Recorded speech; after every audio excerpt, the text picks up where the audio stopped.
হয়, মই এই মুহূৰ্তত উপস্থিত আছোঁ বৰপেটা জিলাৰ সৰ্বক সমষ্টিৰ অন্তৰ্গত চুলিয়াকেটা গাঁও পঞ্চায়ত মই উপস্থিত আছোঁ আৰু যেহেতু এই পঞ্চায়তখনৰ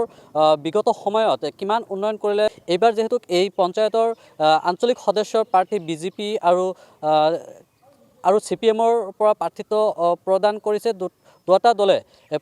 প্ৰাৰ্থিত্ব আগবঢ়াইছে এই চুলিয়াকেটা পঞ্চায়তৰ আৰু আমি এই মুহূৰ্তত উপস্থিত আছোঁ চুলিয়াকেটা পঞ্চায়তৰ ৰাইজে এইবাৰ কি বিচাৰে জনসাধাৰণে কি বিচাৰে বিগত সময়ত এই পঞ্চায়তসমূহত কিমান উন্নয়ন কৰিলে ৰাইজৰ মনৰ কথা আমি জানিবলৈ পঞ্চায়তে এনেদৰে ৰাইজৰ মনৰ কথা জানিবলৈ প্ৰয়াস কৰিছোঁ কাৰণ বিগত সময়ত পঞ্চায়তত ইতিমধ্যে বহু পথ বা বিভিন্ন পথসমূহ ইতিমধ্যে জৰ্জৰিত হৈ পৰিছে ৱাৰ্ডে বিভিন্ন সমস্যাৰে জৰ্জৰিত এই পঞ্চায়তসমূহ তাৰ মাজতে আমি যেহেতু গাঁওখনৰ পঞ্চায়তৰ প্ৰতিটো ৱাৰ্ডৰ ৰাইজৰ লোকৰ মনৰ কথা জানিবলৈ প্ৰয়াস কৰিছোঁ মই এই মুহূৰ্তত চুলিয়াকেটা পঞ্চায়তত উপস্থিত আছোঁ ইতিমধ্যে এইসকল লোক ওলাই আহিছে পঞ্চায়তৰ যিসমূহ কিমান উন্নয়ন হৈছে আৰু বা হোৱা নাই তেওঁলোকে কি বিচাৰে এইসমূহ বিষয় লৈ আমি আহি উপস্থিত আছোঁ আৰু ইতিমধ্যে ৰাইজসকল ওলাই আহিছে যে এইবাৰ কি বিচাৰে যেহেতু সমাগত পঞ্চায়ত নিৰ্বাচন আপোনালোকে এইবাৰ কি বিচাৰিছে আৰু কেনে দেখিছে প্ৰথমতে মই ND24ক কৰ্মকৰ্তাসকললৈ মই অশেষ ধন্যবাদ জ্ঞাপন কৰিছোঁ পঞ্চায়ত বুলি কোৱাৰ লগে লগে মানে আজি আমাৰ বিগত পঞ্চায়ত স্থগিত হৈ আছে আৰম্ভ হৈ আছে প্ৰত্যেক বছৰে ধৰ আমি 5 বছৰৰ মূৰে মূৰে পঞ্চায়ত হয় এতিয়া কথাটো হ'ল উন্নয়ন বুলি কোৱাৰ লগে লগে 2008 চনৰ পৰা আমি পঞ্চায়তখন ভাল ধৰণে পালোঁ 2008ত মানে কি হ'ল এতিয়া আমাৰ এটা ঐক্যমঞ্চ হ'ল ঐক্যমঞ্চটো নিৰ্দলীয় হিচাপত থাকিলে তেতিয়াতো কিবা এটা খেলি মেলি কৰি তেতিয়া সেনেকৈয়ে গুচি গ'ল পঞ্চায়তখন বাকী দুটা কাৰ্যকালত কিছু কিবা এটা হৈছে তাৰমানে কোনোবাৰ কাৰোবাই পাৱা নাপাৰ মাজতে হ'লেও কিবা এটা কাৰোবাৰ হৈছে একেবাৰে নহয় কাৰণ আমাৰ পঞ্চায়তখন সৰু আছিলে এতিয়া সৰু থকাৰ কাৰণে পঞ্চায়তখনত আমাৰ কি হৈছে যিটো মানে ডেভেলপ ফাণ্ডৰ পৰা আমাৰ চৰকাৰৰ পৰা যিখিনি অনুদান আহিব লাগে জনসাধাৰণৰ ভিত্তিত কিছু কম কৰি দিয়া বুলি আমি মানে জানিব পাৰিছোঁ যদি কম কৰি দিয়ে তেতিয়াহ'লে আমাৰ জনপ্ৰতিনিধিবিলাকে কি কাম কৰিব হয়নে তাতে হয়তো কোনোবাৰ বেছিকৈ বেকাৰ অলপ জেগা আছে সেইখিনি ভাল কৰি দিছে তাৰ বাহিৰে বিকল্প কৰিব পৰা নাই আৰু আমি বিশেষকৈ আমাৰ চুলিয়াকেটা পঞ্চায়তে আজি 3টা কাৰ্যকালত পালোঁ 2008 2013 2018 এনেকৈ আমি পালোঁ তাৰ মাজত আমাৰ এটা ঐক্যমঞ্চ এটা কংগ্ৰেছৰ আছিল এটা হ'ল বিজেপি এতিয়া কথাটো হ'ল আমি কি পালোঁ কি নাপালোঁ বুলি কোৱাতে আমাৰ কিছুমান কাম আধৰুৱা হৈ আছিল তাৰমানে আমি কিছুমান কাম মানে আমাৰ যেতিয়া এটা কালভাৰ এটা লাগে তে কালভাৰটো আমি পঞ্চায়তৰ পৰা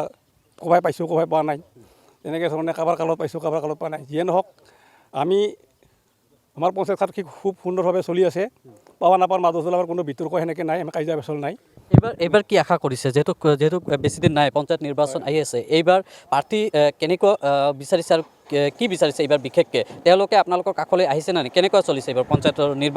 নিৰ্বাচনী প্ৰচাৰ এতিয়ালৈকে পঞ্চায়তৰ আমাৰ গাঁও পঞ্চায়তৰ মানে তেনেকুৱা মেল মিটিং হোৱা নাই তথাপিতো ঘৰে ঘৰে কিছুমান নিজাববীয়া কৰি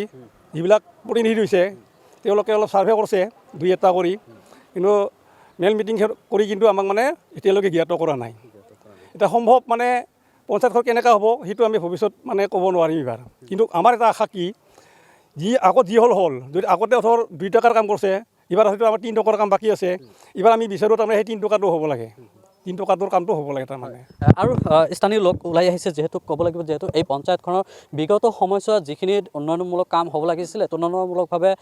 যথেষ্ট কম হৈছে তাৰ বাবে ক্ষোভিত হৈ আছে স্থানীয় লোকসকল উন্নয়নমূলক কাম কৰে তেওঁলোকৰ আশা আৰু লোক আছে মই কথা পাতিম কেনে দেখিছে কি এই পঞ্চায়তখনক লৈ যিহেতু বহু সমস্যাৰে জৰ্জৰিত বিশেষকৈ চুলিয়াকেটা পঞ্চায়ত প্ৰতিটো ৱাৰ্ডতে বিভিন্ন সমস্যা আছে তাৰ ভিতৰত অন্যতম কি সমস্যা আৰু এইবাৰ কি বিচাৰিছে কেনেধৰণে নমস্কাৰ মই ND420 মানে 24ৰ ND বিষয়ালৈ মই নমস্কাৰ জনাইছোঁ আৰু মই আমাৰ চুলিয়াকেটা 52 নং চুলিয়াকেটা গাঁও পঞ্চায়তৰ মানে নিজৰ পঞ্চায়ত বুলি অলপ ক'ব বিচাৰিছোঁ প্ৰতিনিধি যিয়ে নহওক আমি প্ৰতিনিধিসকলক আমাৰ এই মঞ্চৰ পৰাই আহ্বান জনাইছোঁ যে আমি বিগত যি সময়ত মানে আমাৰ পপুলেশ্যন ৱাইছে যি টকাৰ মানে চৰকাৰে ধাৰ্য কৰিছিল সেইমতে আমাৰ ডেভেলপ মানে কম হয় গতিকে আমাৰ যিখিনি আহিব লগা মানে দিনত যিকোনো পাৰ্টীৰ পৰা প্ৰাৰ্থিত্ব নহওক কিয় তেওঁলোকে মানে এটা আদায় কৰিব লাগে মানে কি আমাৰ পঞ্চায়তত যথেষ্ট মানে উন্নয়ন ডেভেলপমেণ্ট মানে ফাণ্ডৰ পৰা যথেষ্টখিনি মানে আমাৰ অভাৱৰ কাৰণে মানে ডেভেলপমেণ্ট ফাণ্ডৰ পৰা টকা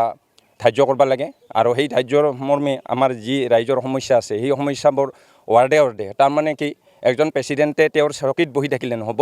ৱাৰ্ডৰ যি অভাৱ আছে সেই অভাৱটো তেওঁলোকে সম্পূৰ্ণভাৱে প্ৰকাশ কৰিব লাগিব আৰু ৰাইজৰ মাজত এইটো প্ৰকাশ হ'ব লাগে আৰু তাত মানে নিৰ্ধাৰিত যিবিলাক সমস্যা আছে সেই সমস্যাবোৰ মানে পূৰণ কৰিব লাগে পাৰ্টীসকল আহিছেনে নাই নিৰ্বাচনত? এতিয়া পাৰ্টীসকলে ঠিক তেনেদৰে অহা নাই এজন মোৰ তাত মানে আহিছিল মই তেওঁ লগত এনে প্ৰাৰ্থীটোৰ মানে ভোট বিচাৰি আহিছে মই তেওঁৰ লগত ইমান কথা পতা নাই যেতিয়া আমাৰ সমূহীয়া মানে মিটিং হ'ব তাত মই ক'ম বুলি মই ভাবি থৈছোঁ আমাৰ পঞ্চায়তৰ মানে আণ্ডাৰত যিকেইখন স্কুল আছে এই স্কুলকেইখনত বহুত অভাৱ আছে আমি এই অভাৱটো পঞ্চায়তৰ জৰিয়তে ডেভেলপ কৰাৰ কাৰণে তেওঁলোকক আমি আহ্বান জনাম আৰু চৰকাৰীভাৱেও মানে যাতে আমাৰ স্কুলবিলাকত মানে চোৱা চিতা কৰি যিখিনি শিক্ষকৰ অভাৱ আছে যিখিনি আমাৰ মানে স্কুলবিলাকত অন্যান্য মানে আন্তঃগাঁথনি মানে কামৰ বাকী আছে সেইবিলাকো যাতে মানে তেওঁলোকে কৰাৰ সুবিধা কৰি দিয়ে যিকোনো প্ৰাৰ্থীয়ে নহওক কিয় আমি ৰাইজৰ ডেভেলপ বিচাৰিছোঁ সেইটোৱে মানে মোৰ ক'ব